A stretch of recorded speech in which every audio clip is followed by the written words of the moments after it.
I have often found that the more useful a tool is, the more likely it is to be able to cause severe battle damage to your hands, and that is certainly true about the Chicago Electric 10-inch sliding compound miter saw.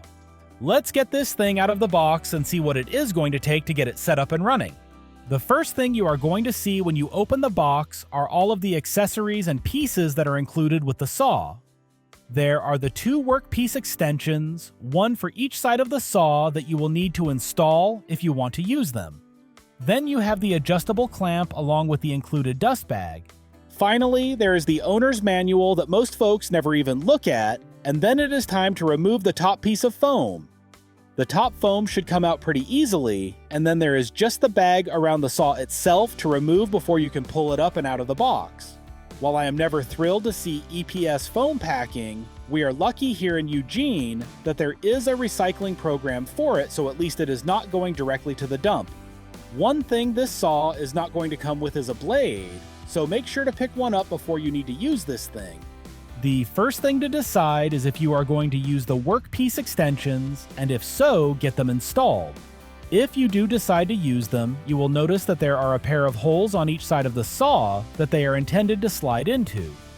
Grab one of the extensions and remove the single set screw from the post it is in, and then slide the extension into place. Flip the saw onto its back so that you can see the bottom, and then just put the set screw back into the same post that it was just removed from. This will keep the extensions from flying back out when you end up using them as handles to move the saw around. Once you have the first one in, flip the saw around so that you can do the exact same thing on the other side. This is not going to be the most secure or most sturdy solution, but it has worked fine for the last couple of weeks that I have been using the saw. Once you have the first one in, flip the saw around so that you can do the exact same thing on the other side. This is not going to be the most secure or most sturdy solution, but it has worked fine for the last couple of weeks that I have been using the saw. After that, you need to remove the safety screw, which is the smaller bolt that you can see right here. Now, one thing that I do not understand is why didn't they include another Allen wrench that would actually fit this one as well? If they are not going to include an installed blade, they should at least have the common decency to include all of the tools you need to install the blade. I would assume that most folks that are buying a saw like this will have a set of Allen wrenches that they can use, but not everyone will, and at the moment my tools are not here, so I am going to have to get creative. Luckily, I have my Leatherman in my pocket, so I'm just going to go ahead and use that to get this screw removed. Once that one has been removed, you can swing the entire guard out of the way, which will expose the arbor screw that we are going to need to remove to install the blade. One thing to remember is that this screw is threaded backwards, so instead of righty-tighty, lefty-loosey, this one is going to be the exact opposite. Push in the blade lock button that is on the front of the saw to hold the motor in place, and use the included Allen key to remove the screw. Grab the screw and the outer washer and set them aside, and then grab the saw blade that you totally remembered to pick up. There is no indication on the saw itself which direction the motor is going to spin when you pull the switch, but as with most saws like this, it will be spinning clockwise when looking at it from this side, which matches the direction of the arrow on the blade. Once the blade is in place, put the washer back on and tighten the screw back down all the way while pushing in the blade lock button. After that, swing the blade guard back into place and tighten the center cover fixing bolt with the included Allen wrench, and then put the smaller bolt back in as well. While you can just remove the guard entirely, I really don't recommend doing that.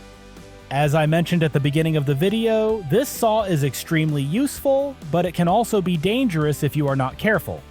While the guard will help protect a finger, what it is really good for is making sure that small chunks of wood do not get caught by the blade and rocketed directly into your face. With that little public service announcement out of the way, it is time to plug this thing in and make sure the blade is spinning clockwise. Everything looks great, so it is time to actually use the saw for the first time. I need to extend the 6 wooden shelf brackets that we have so that they are able to support a wider board than they were designed for. To do that, I am going to cut this 8-foot long 1x4 into 6 15.5-inch long pieces with a 45-degree bevel on one end. First up, I went ahead and just cut it in half, as that is going to make the board a lot easier to work with. After that, I am just going to measure 15.5 inches on the board and then make the cut. I will be doing the 45-degree bevels on them all at the end. The new saw worked great for all of these small cuts and will need very little cleanup. This isn't surprising, both the saw and blade are new, but it is nice to see. Once all of the boards were cut to length, it is time to put the bevel on them all. To do this, just loosen the large screw at the back of the saw, which will let you lay the entire motor and blade assembly over to the desired angle. Once it is tightened back down, it is ready to use again. It easily cut through the board even on an angle like this, and this is all that I need to do to these boards for now to get them ready for the project. So far, I have had the Chicago Electric 10-inch sliding compound miter saw for a couple of weeks now, and used it on a few projects, and it has done it all well so far. Is this as solid of a saw as the 12-inch DeWalt version that I left behind in Hawaii? No, it isn't. However, it did cost less than half as much at the local Harbor Freight, which is why I picked this one up.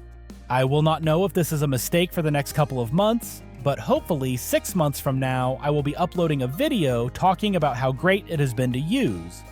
Otherwise, I suppose I will be uploading a video talking about how bad the whole process has been. We will not know until that time comes, however, but for now the saw has worked great. If you want to check this saw out, I will leave a non-affiliate link to it on the Harbor Freight website, and if that isn't an option for you, I will also leave an Amazon Associates link to it as well, just to give you a couple of options.